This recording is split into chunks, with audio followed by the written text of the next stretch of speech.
Hi everyone, here's my audience. It's my family, and they will be listening in on my speech today. The South Beach diet, keto diet, intermittent fasting. Drink apple cider vinegar every morning, but don't do it on an empty stomach. It might hurt your stomach. Eat your veggies, but don't eat too many carbs. Don't eat too much protein either. Eat your fruit, but fruit is bad for you. It has too much sugar in it. Make sure that you drink a gallon of water a day, but don't drink too much water or it'll make you bloated. We live in a world where diet culture and clean eating is all around us. It feels like every day there's a new fad diet or a new rule telling us that everything that we thought we knew about nutrition is actually wrong. Who do we listen to? How do we know which diet is the best for us, and what foods should we be eating to best sustain us? And what foods should we actually be avoiding? Maybe the best option is to simply educate ourselves on what exactly we are putting into our bodies. As a 22-year-old girl, I have been trying different fad diets and trends since I was about 13 years old. I did not know what I was doing, but I was listening to celebrities tell me whatever the next big trend was in nutrition and following it completely blind. Let me tell you, the fads never worked. It was a yo-yo diet of me constantly gaining and losing weight and never feeling good on the inside. My name is Maggie Semlin, and today I will be telling you about the damaging diet culture that we live in today, the importance of nutritional education, and how we can find what foods best fuel our bodies personally. Diet culture is all around us. Growing up, especially in the early 2010s, there was always a new diet, what seemed like every week. More recently, diets like the keto diet, the ketogenic diet, and intermittent fasting are the more popular ones to this day. But where did these trends come from? And who came up with them? And why did they come up with them? Who are they meant for? The keto diet. Well, before I get into that, when speaking about diets and nutrition, people often talk about macros or macronutrients. Basically, your body uses 3 sources of fuel, mainly carbohydrates, proteins, and fats. So a lot of times when someone is focusing on their nutrition, they will focus on those 3 main groups, depending on how much they want of each one percentage-wise for their nutrients they're taking in every day. When it comes to the keto diet, it has an emphasis on a high percentage of fats, a moderate percentage of proteins, and a very, very low percentage of carbohydrates. It has been proven that the keto diet will make you lose weight very fast. But is that healthy? Basically, carbohydrates are the main source of energy in your body. That is what your body uses as its main source to function every day. When you completely stop eating carbohydrates, which is your main energy source, your body kind of freaks out and goes into what is called ketogenesis, which is where the name keto came from.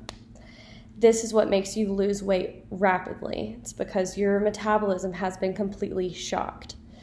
Now, this has been proven to be a good thing when it comes to people who are diabetic.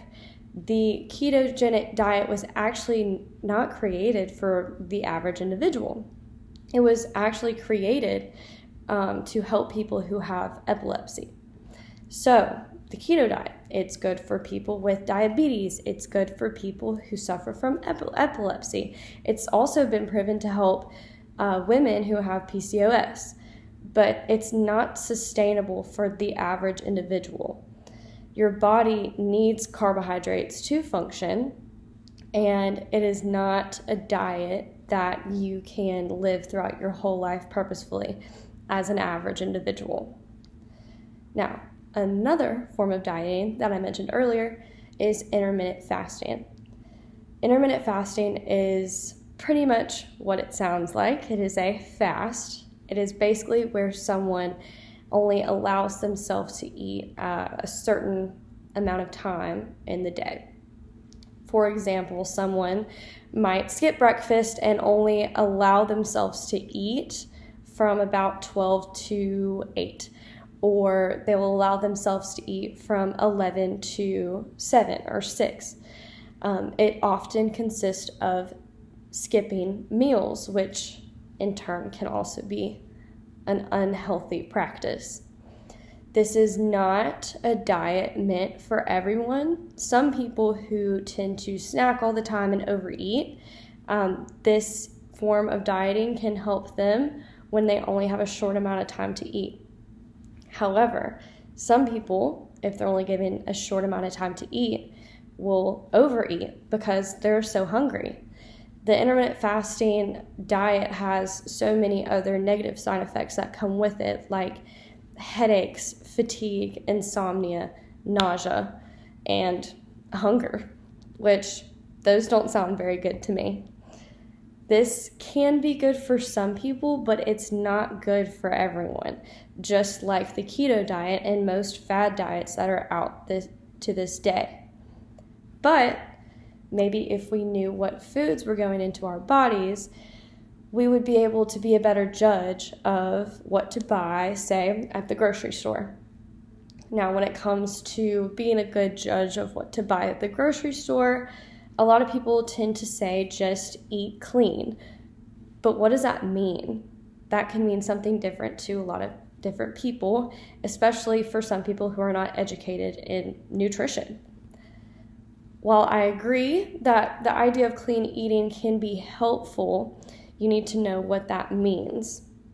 To me, clean eating means only eating whole foods, which whole foods are not processed foods. Whole foods are in their natural source, and they have a lot more source of nutrients and vitamins and minerals, and they're just better for you.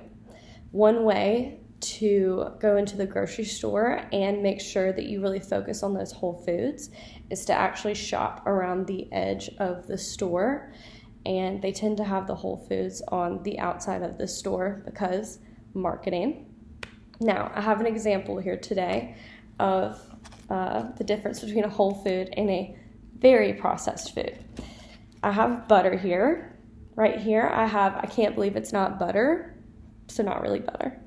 And then I have Kerrygold Pure Irish Butter. Now, looking at it from the surface level, there are 35 calories per tablespoon in this. And whenever it comes to the Kerrygold butter, it's actually 100 calories per tablespoon. Now, diet culture tells you that you have to look at calories, so some people might say that this is better for you.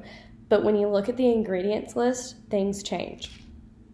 When I look at the I can't believe it's not butter ingredients list, I see that there is purified water, soybean oil, palm kernel and palm oil, salt, and then there's a list of about 3 or 4 things that I don't know how to pronounce and that I've never seen before.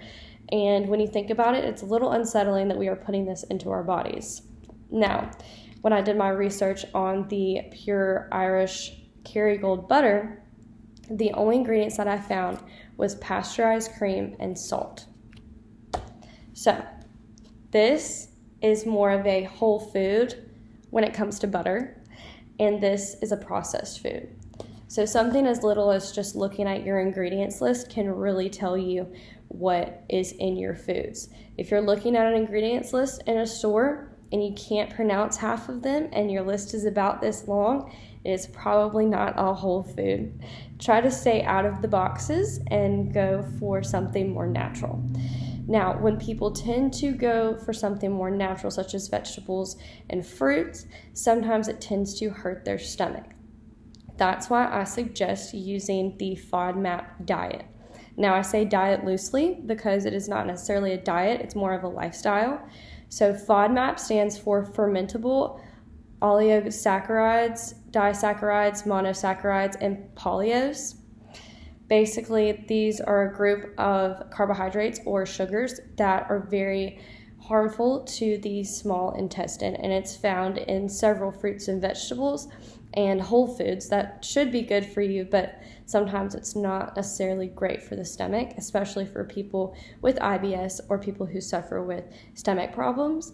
So basically, with the FODMAP diet, there's a list of foods that have the FODMAP sugars in them excessively, and then there's a list of foods that don't contain these FODMAP sugars.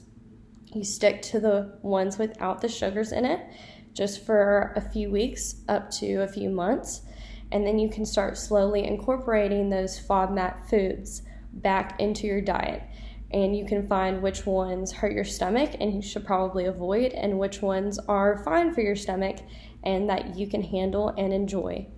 But it's just about finding what best fits your body and your intestines and your gut health. So we have discussed that this world is full of diet culture pushing the brands that are high in highly processed chemicals and that are not good for us. And then these diets that this culture is pushing are not personalized for us. But by putting these fad diets aside and learning about whole foods and what best works for us as an individual, we as a society may have a life that's more sustainable and a lot more healthy. So I hope that you all will be able to make better decisions when going to the grocery store, and I bet that you will be checking that ingredients list extra carefully this time. And here's my fam. Thank you.